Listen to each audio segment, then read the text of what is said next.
Underneath the Hayward Field stands, shielded from the persistent Pacific Northwest rain that had taken over the NCAA championship track and field meet, four mostly unknown college athletes gathered one last time as teammates. The updated standings flashed on a nearby TV. Georgia, 52. Stanford, 51. USC, 43. The women didn't need to read any further. One event left, and it was theirs. If the USC 1,600-meter relay team could just do what they came to do, the Trojans would be awarded 10 points and the NCAA team national championship. Fortunately, they didn't have time to overthink it. Kendall Ellis, a senior who had already run the fastest 400 split in the country this spring, led a quick prayer with the three women who would hopefully give her a routine anchor lap. They hugged and broke their huddle. "I didn't feel any pressure," Ellis would say later. "Just like an extra motivation." 4 years ago, when Ellis arrived at USC as a state champion from Pembroke Pines, Florida, she wouldn't have been able to see it like that. "What I remember most about Kendall, she would be so nervous before every meet her freshman year, to the point of making herself sick," said Kira McCowan, USC Track's director of operations. Watching her progress from that to the grown woman that she is now is an amazing transformation, almost like watching a caterpillar turn into a butterfly. Saturday night in Eugene, Oregon, the transformation was ongoing. Ellis does not like a lot of attention. A couple of weeks before this event, she deleted her Twitter and Instagram accounts from her phone. In past years, the potential of distraction wouldn't have been an issue, but now her hype was slowly building. Ellis watched from the side of the track as Kira Constantine and Anna Cockrell got the Trojans off to a slower than usual start. When Deanna Hill began the third leg, they trailed Purdue by a significant margin and were also running behind Oregon and Florida. Ellis was unfazed because she knew her fellow senior Hill, one of the top sprinters in the nation, could easily erase a deficit. And Hill knew that if she just got USC into the mix heading into the final lap, Ellis would take care of the rest. Hill executed, closing the gap to nearly nothing. What happened next, as traumatic and terrifying as it felt in the moment, is the key to the whole story. It is the reason Ellis is now a name you know, the reason she would be asked to reload her social media accounts onto her phone later that night, the reason her life may never be the same. Because when Hill bobbled that baton, delaying Ellis' start by tenths of seconds, she gave her friend the chance to be extraordinary. Kendall Ellis and Deanna Hill, right, both seniors on the USC women's track team, are photographed at Cromwell Field on the USC campus following their national championship victory. Mel Milken, Los Angeles Times. A year ago, standing on the same red rubber at a much sunnier Hayward Field, Ellis took the baton seamlessly.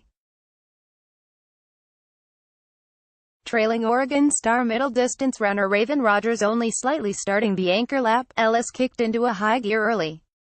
She took the lead from Rogers and planned on keeping it. Kendall Ellis attempting to be the spoiler, the ESPN play-by-play announcer screamed. As the lap continued on, though, Rogers gradually overtook her. By the homestretch, as Ellis kicked into her highest gear, she simply didn't have enough left to beat Rogers to the finish. When Ellis looked up, there was Rogers celebrating with her teammates. The Oregon Ducks were national champions, and Ellis had been unmistakably outkicked. "That hurt," Ellis said. "I cried a very long time, and it kept getting replayed over and over again on social media. It kept getting replayed for 2 weeks, and 3 months later, it came back. I kept seeing it. It sucked, and it hurt. We worked so hard, we were confident, it was our title to win. To do everything in your power and not win, it's like, what do you do next?" USC's Kendall Ellis and Florida's Taylor Sharp collide near the handoff of the anchor leg of the women's 4x400-meter relay at the NCAA Outdoor Track and Field Championships on Saturday. Colin Andrew, the register guard. What happened next? Well, Hill has a few names for it: snafu, jumble of confusion, kabobble. Yes, kabobble. We kind of ran into each other," Hill said, referring to the mass of humanity she met around handoff time. Her hand was everywhere, and I think at one point, I just grabbed her arm, like, take this and go. I ended up stepping on her. Her spike was completely shredded. I can't really remember what happened. The brief exchange would be no more clear for Ellis. It touched my hand, it left my hand, and then it came back and just, I'm not really sure what happened, she said. Hill looked up at the Hayward Field video board and saw Purdue's Jaiya Mitchell seemingly leaving the field in the dust and Ellis in fourth place. The work Hill put in during the third lap to bring USC close had disappeared, just like that. I was like, oh man, she's going to have to work for this now, Hill said. But if anybody can do it, Kendall can do it. Ellis pulled even with third-place Kentucky without much effort. She paced herself from there. There's not a set of steps to run a 4x4, Ellis said. You have to kind of base it off the competition, the way the race is going. Ellis realized something crucial as her lap hit the back stretch. I wasn't tired, she said. That's one thing I knew. When the runners reached the last 100 yards, Ellis was still firmly in third place, and Mitchell was so far in front that ESPN announcer Dwight Stones declared, there's no way that Purdue could lose. Of course, it was around then that Ellis started actually running. She passed Oregon about halfway down the straightaway. She's not going to pass Purdue, Stone said. I don't think. Oh my goodness. Oh my goodness. Oh my God. Ellis could see that she was coming up on Mitchell, almost as if she were reeling her in with a lasso. Mitchell, obviously exhausted, could only hope that the race would mercifully end before she was caught. With a few strides left in the NCAA championships, Ellis pulled even. USC's Kendall Ellis crosses the finish line first ahead of Purdue's Jaiya Mitchell in the women's 4x400-meter relay, delivering an incredible comeback for the Trojans relay team at the NCAA championships. Colin Andrew, the register guard, I made sure I leaned, Ellis said. To have caught her, I wasn't sure if I had outleaned her or not. Ellis fell to the ground and didn't look up. She didn't want to allow herself to think USC had won the race and the national championship. But, as her relay mates mobbed her, she could feel the good news palpitating from them. The Trojans were indeed champions. She had run a split of 50.05, a time that was somehow faster than the 50.19 she had clocked earlier in the day when she finished second in the 400-meter dash. Just hours before her relay miracle, that had felt like a debilitating loss to Ellis, the favorite to win the individual event. God works in mysterious ways, Ellis would say. I didn't get what I wanted in the open 400, and it was disappointing. But to come back and do that on the relay, I'm not going to say it erases the open 400, but it's a different kind of satisfaction. You can't let your personal and individual disappointment affect the greater good. On Monday afternoon at the USC track and field office, Ellis and Hill are reliving their Saturday night in the wild couple of days that followed. ESPN's Pardon the Interruption is playing as background noise when they notice a familiar topic in the show's rundown. We're going to come on TV, Ellis says.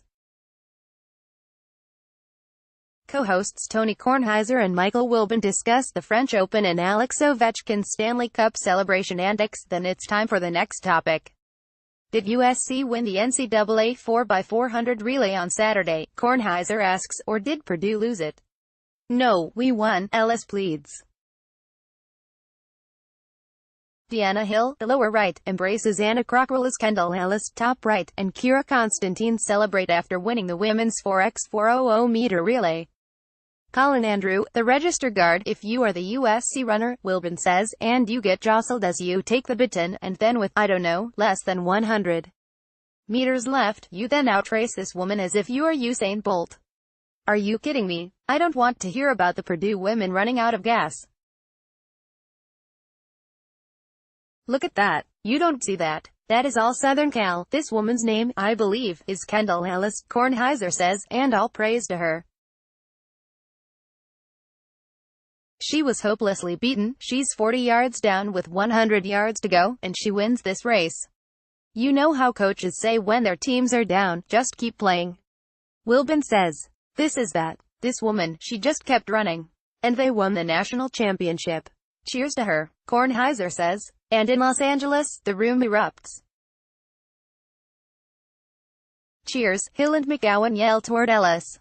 I feel so bad for Purdue, Ellis says. They're being so mean to them. Ellis can't believe this is her life.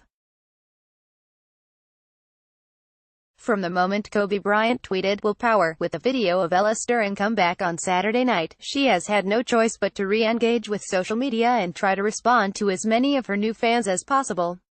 She had 70 direct messages waiting for her on Twitter, and her Instagram, at @Kendi_Kendall, which gained 2,000 followers, has seen a constant outpouring of love and admiration. From its Sports Day, the world needed to see what you did. You imparted hope in the human spirit to find a way to win across disciplines. It was David over Goliath, Ali over Liston, USA Hockey's win over Russia in 1980 Olympics. From Jen Blessed 75, I've lost count of how many times I've watched this race. You exemplify the epitome of staying the course and showing what can happen if you don't give up. Ellis' time on the big stage is just getting started. Wednesday she and her relay mates will do a couple of morning TV spots locally, and they're planning to throw out the first pitch at the Dodgers game. More opportunities will come. She says she has chosen her agent and is in discussions with shoe companies for sponsorship. Her hope is to make the U.S. Olympic team for the Tokyo Games in 2020, where she'd surely have to consider deleting her social media apps again. I'm in a situation and position that a lot of people don't get to have, Ellis says. So I'm learning to embrace it more, especially in the sense that I can use my sport to have a broader reach outside of my sport. That's really important to me. If you can take something that I'm doing and apply it to your life, that's cool. That's pretty meaningful to me. It seems like everyone she bumps into now has something to say about her heart-stopping relay run to glory. Monday, as she and Hill posed for a photo shoot, USC throws coach Dan Lang stopped by the track. I've got people who don't even watch track texting me and saying, "Oh my God, that last leg," Lang said. That was epic. Thanks, Ellis says. Walking away, Lang adds, she was so sad that she didn't win the 400, but people would have forgotten that. This is different. Nobody is ever going to forget that. Ellis can thank Hill's Cobb bobble. Without it, USC likely would have won the race going away. I think this is the best story. Hill says, we wouldn't have it any other way. Brady.McCullough at LATimes.com. Twitter, @BradhamCullough.